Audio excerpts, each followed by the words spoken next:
Hello mga kapatid, this is SRBL, Seek and Read the Book of the Lord. Sa ngayon, magtatagalog muna tayo para mas lalong maintindihan. Then later, mag-i-English tayo. Ngayon, pag-uusapan natin, noon, dinidepensa natin yung paniniwalang Hudyo, Judaism, yung side ng mga Hudyo. Ngayon naman, ang titignan nating side, itong Quran. Itong portion na to ng SRBL, tinatry nating depensahan yung mga paniniwala nila. No? Na meron na din naman silang mga punto na kailangan din natin silang pakikinggan. Tama? May mga issue rin sa kanila, may mga issue rin sa Kristyanismo, may issue rin sa mga Hudyo. Lahat may issue mga kapatid. Pero ang mas mahalaga dito, kung sino yung sinasamba natin. Ngayon, may mga issue sila about sa killing and war. Pagpatay at gera. May mga issue doon. May mga issue rin sila sa kondisyon ng polygamy. Kung paano ginagawa at paano nangyayari, paano isinasagawa, paano piniperform, paano pinapractice. At isa pa, yung 5th day sa kanila, na nung sinerch ko yung calendar nila, in Islamic calendar, Sunday is the first day, Monday is second day, Tuesday is third day, Wednesday is fourth day, Thursday is fifth day. Friday is the gathering day, which is the 6th day. The Saturday is the day of rest, 7th day. Ngayon, kahit sa Islamic calendar, the same at similar sa mga Jews about sa day of rest is Saturday. Sunday is the first day. Ngayon, siguro na misinterpret natin yung mga ibang Muslim na sinasabi Friday is the 5th day. Yung iba sa kanila 5th day daw. Yung Friday daw ang Sabat, yung rest day. Sabi ko, wait. Uulitin ko, lahat tayo may mga issues, may mga misunderstanding, misinterpretation tayo sa sarili nating relihiyon. Ngayon, kung uunawain natin sila, mga naniniwala sa Quran, by the way, they believe that the Quran is the direct word of God. No? Salita mismo ng Diyos sa pamamagitan ng Anghel Jibril, or sa Kristyanismo at sa mga Hudyo ay Angel Gabriel, na Angel Gabriel delivered the direct word of God, at sa pamamagitan din ng mga panaginip, mga visions direct to Muhammad, nakakakita siya ng mga prophecies galing mismo sa Diyos. Kaya naniniwala sila na sa pamamagitan ng lengguwaheng Arabic, na preserve at naisulat ang salita ng Diyos sa paniniwalang Islam. Ngayon, umpisa natin, at meron pa about sa pilgrimage. Dati ang tanong ko, wala namang spiritual dyan sa pilgrimage. Bakit ka pa pupunta, mamamasahe ka pa, pupunta ka pa ng Saudi para lang umikot sa cube, sa bato? Sabi ko, paganism yan, idolatry yan, masama yan, ganyan. Pero nung tinignan ko yung history ng pilgrimage, yung Hajj, no? This is the 5th pillar of the Islamic faith. Itong pilgrimage na to, itong Hajj, yung Kaaba, ibig sabihin ng Kaaba is a cube. Yung cube na yon sa paniniwalang Islam, ginawa yun ni Ishmael at ni Abraham. Sila ang nag-build nun. Isang cube, kumbaga, is a house of worship. It's kind of mosque for Muslims in Islam faith. Parang isang house of worship yun. Pag umiikot ka doon 7 beses, it's kind of like performing Hajj for those able to do it is like a pilgrimage or a preparation in kung sakaling pagdating ng judgment, o kung may mga Muslim nanonood sa akin, pwede akong itama, comment down below, na preparation sa harapan ng Diyos in the day of judgment, sa pagdating ng paghuhukom. Itatry natin to i-defense para sa Islam. Pilgrimage. Kasi tayo mga kapatid, hindi tayo yung basta hindi natin paniniwala, kumbaga hindi na natin titignan yung point nila. May mga punto ang mga tao. Lahat ng tao magkakaibang paniniwala, nagkaka-separate, different thinking, because we have unique mind, soul, and heart. Ngayon, try natin i-defend ang pilgrimage. Ngayon, yung pilgrimage sa kanila, nakasulat naman sa Quran nila na kailangan mong i-perform ang pilgrimage. Pwede mong i-perform yung minor pilgrimage muna, yung hindi ka muna pupunta sa Saudi, mag-perform ka muna ng minor, no? Kumbaga minor, pina-practice mo pa lang. Kung uunawain natin yung wisdom behind this pilgrimage of Islam in Mecca, tayo rin naman, mga Kristiyano, hindi ba? Iniisip natin na gusto kong pumuntang Jerusalem dahil dun pinanganak ang Jesus, dun pinanganak ang Kristo, dun pinanganak ang Mesiyas. Gusto kong pumuntang Jerusalem kasi yun ang banal na lupa ng mga Kristiyano, Hudyo at mga Muslim. Gusto ko pumunta doon as a Jew. Halimbawa, wala ka sa Israel, wala ka sa Jerusalem, nasa Pilipinas ka, nasa iba't ibang sulok ka ng mundo. Gusto mong pumunta sa Jerusalem once in a lifetime of your life. I mean, at least isang beses sa buhay mo. Pupunta kang Wailing Wall at magpipray. Napakasarap na pakiramdam yun para sa mga Hudyong paniniwala at pananampalataya, na kahit hindi ka man Hudyo, nung nag-convert ka sa Judaism, gusto mong pumunta doon sa lupa nila. Dahil ikaw naniniwala na yun ang promised land na Israel. Ang lupang Israel, ang bayang Israel. Yun yung parang sa pilgrimage, yun yung makikita natin. Yung side at yung punto nila. Bakit pa ako pupunta doon? Ano bang meron doon? Bilang isang Kristiyano, bilang isang Hudyo, may desire kang pumunta kung saan nagmula ang paniniwala mo. Saan nagmula ang pananampalataya mo. At doon nagmula ang pananampalatayang Islam. Monotheism. Pero natabunan yun ng mga paganong Diyos-Diyusan.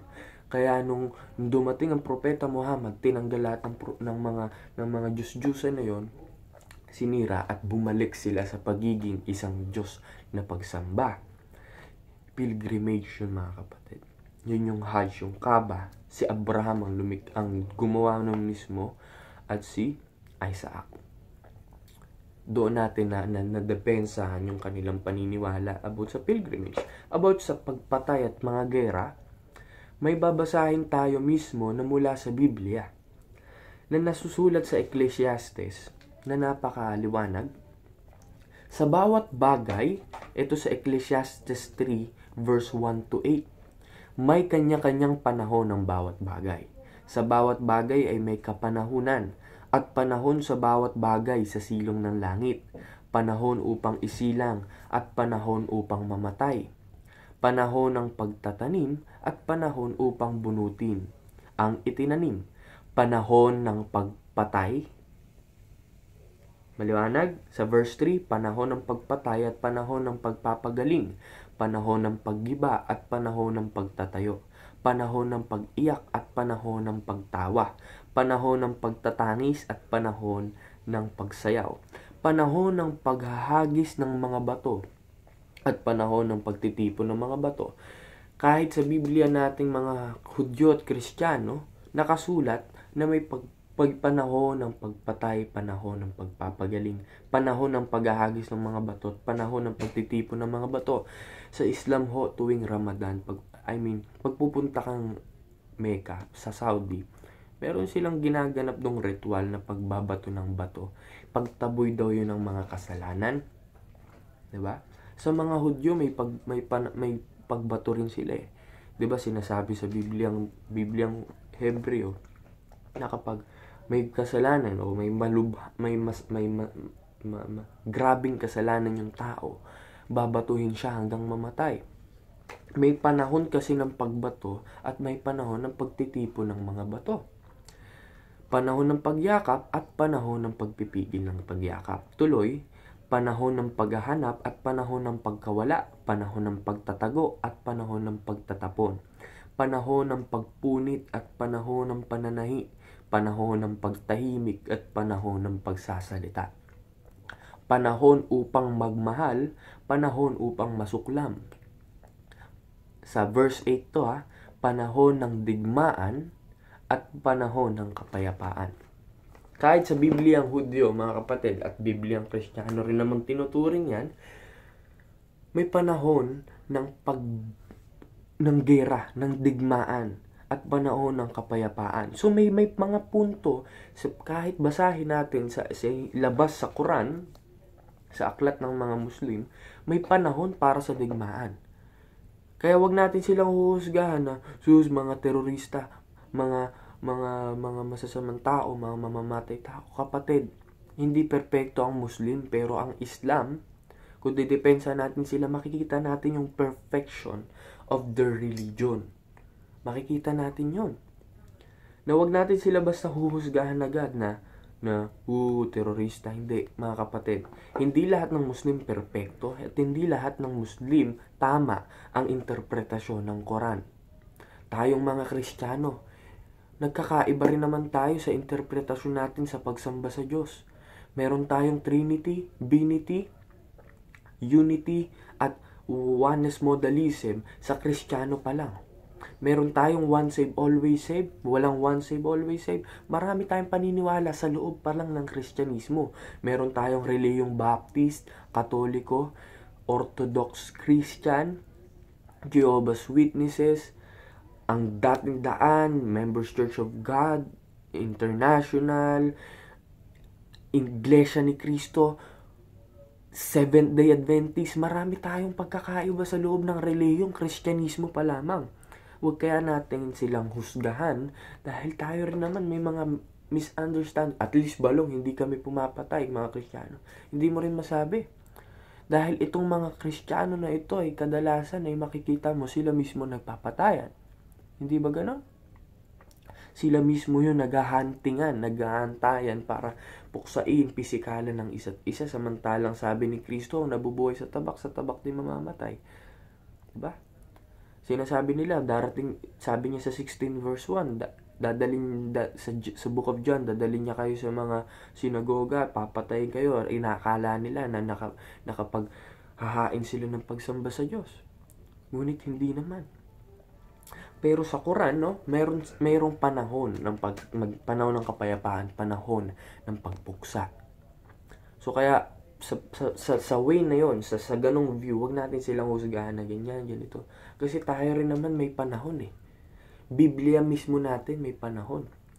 Yung mga ultra-orthodox sa Israel, mga Hasidic Jews, hindi naman don't make me wrong, pero yung mga Hudyo doon, mga ultra-orthodox Judaism, pinapasok voluntaryo sa gera, sa army, para lumaban kasi merong tinatawag na Zionist sa Israel, mga I don't want to say that they are racist.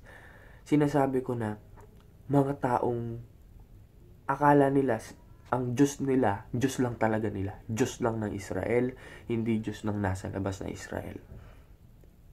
Don't make me wrong. Kung mali ako, itama niyo ako. Pero wala rin perfecto sa mga ganun. Pero dito sa Quran, mga kapatid, dinidictate nila sa kondisyon, na sakaling dumating yung panahong ganun, ito yung kautusan laban doon. Para doon. Nakukuha niyo, mga kapatid, kung dumating ang panahon ng digmaan, may utos sila para sa digmaan. Kung dumating ang panahon ng bagay na ganyan, bagay na ganito, may panahon. Hindi mo naman lahat na, nakasulat, gawin agad. Hindi, kapatid, may panahon para sa lahat. At sa kondisyon ng polygamy, yung sinasabi ng mga Kristiyano, Hudyo sa Islam, na yung mga Islam, mga Muslim, mga babaero, mga manyakis, sorry to say. Pero paano naman si Abraham, David at Solomon? Ngayon, kung titingnan natin naman si Abraham, yung pinagmulan talaga ng ating pananampalataya, na ngayon, sabi sa Genesis 16 verse 1 to 3, basahin na rin natin hanggang 5. Si Sarai nga na asawa ni Abram ay hindi nagkaanak sa kanya. Siya'y may isang alilang babae na taga-Ehipto na nagngangalang Agar. At sinabi ni Sarai kay Abram, narito, ngayon ako'y hinadlangan ng Panginoon na ako'y magkaanak, pinamamanhik ko sa iyong sumiping ka. Sumiping ka, Abraham, sa aking alilang babae. Marahil ay magkaanak ako sa pamamagitan niya. At dininig ni Abraham ang sabi ni Sarai, at kinuha ni Sarai na asawa ni Abraham si Agar na taga-Ehipto na kanyang alila. Pagkaraan ng 10 taon na makatahan si Abraham sa lupain ng Kanaan at ibinigay kay Abraham na kanyang asawa upang maging asawa niya.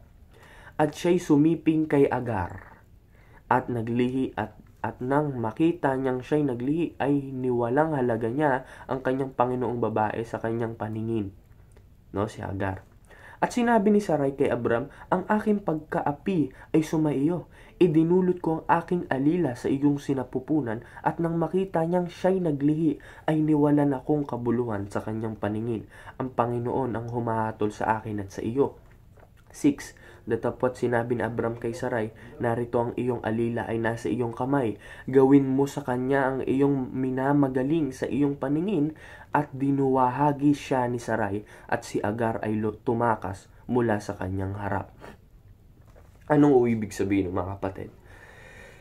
Sa pagpa-practice ng polygamy, kailangan nating tignan yung story ni Abraham at ni Sarai. Ito, kausap ko yung mga Muslim na sumunod si Abraham kay Sarah. Nung nararamdaman na ni Sarah na hindi ako magkakaanak, ibinigay niya yung kanyang alilang babae na si Agar na taga-Ehipto, at ngayon sinipingan siya ni Abraham at ginawang bilang asawa. 2 na asawa ngayon ni Abraham, si Agar at si Sarah. Ngayon si alilang babae na si Agar ay niwawalan niya ng kabuluhan si Sarah bilang kanyang boss, bilang kanyang amo, bilang kanyang kamahalan, no? Bilang Panginoon, bilang boss. Ngayon, si Agar parang hindi naman sa nagmataas or nagpride, anong ginawa ni Sarah? Sabi ni Abraham, gawin mo yung gusto mo. Nasa yung kamay yung alilang babae. Ngayon tumakas si Agar. Ngayon, sino masusunod, kapatid? Sa pagpo-perform ng polygamy, si Sarah ang masusunod. Hindi ang lalaki. Bakit? Yung lalaki kaya niyang gawin 'yon. Pwedeng mangyari yung polygamy. No? Kasi sa Quran, hindi mo pwedeng gawin ang polygamy kapag yung isa mong asawa ayaw nun. Pag ayaw niya, wala kang magagawa. Pero pag siya mismo may gusto, gaya ni Sarah, pwede mong gawin 'yun. Pero unfair yun sa babae kung ikaw lang may gusto, kung gagamitin mo yun sa adultery, sa pangangalunya, sa tawag ng laman, sa pagiging babaero mo, sa mga no personal in here. We're just talking about how to perform, how to practice this kind of sensitive thing. Polygamy is a sensitive thing. Kailangan yung babae ang merong karapatan dito rin. Hindi lang basta lalaki, karapatan ko magkaanak, asawa ko. Kailangan ko magkaanak.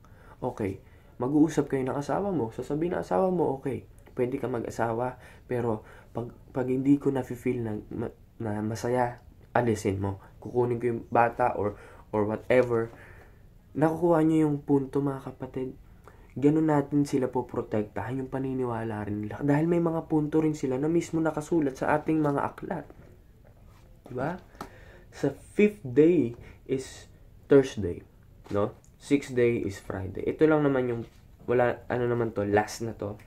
About naman to sa 5th day. Ang 5th day ho, sa Islamic calendar, search nyo ho, no, mga Muslim, na ang 5th day ho, sa Islamic calendar is Thursday. Friday is gathering day. Saturday is day of rest. Ganon din naman sa mga Hudyo. Meron din silang gathering tuwing gabi ng Friday. Saturday morning hanggang Saturday dawn, no?